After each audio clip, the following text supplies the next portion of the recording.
ഏടത്തിയുടെ നിശ്ചയത്തിനും ഇതുപോലെ അച്ഛനൊന്നൊരു കമ്മല് പണിതു. അതും 2 പവന് അരപ്പവൻ കുറവായിരുന്നു. വിഷമം വന്നപ്പോ ഓരോന്ന് പോയ കൂട്ടത്തില് ആ കമ്മലും തുമ്പശ്ശേരിക്കുറിപ്പ് കൊണ്ടുപോയി.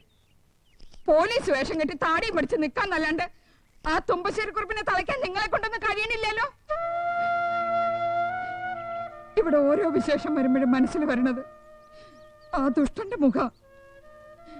കണ്ണടച്ചിരുട്ടാക്കിയാലും ആ മുഖം പോവില്ല. ഇങ്ങനെ തുറച്ചു നോക്കും.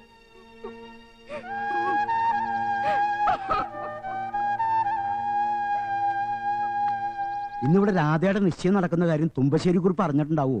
ആരും പറഞ്ഞിട്ടില്ല. എന്നാലും അറിയാണ്ടിരിക്കോ? എന്നാ കമ്മല് വാങ്ങാൻ പോണ വഴിക്ക് നീ ആ തുമ്പശ്ശേരിക്കുറിപ്പിന്റെ അന്തരീക്ഷം കൂടി ഒന്ന് മണത്തുപിടി.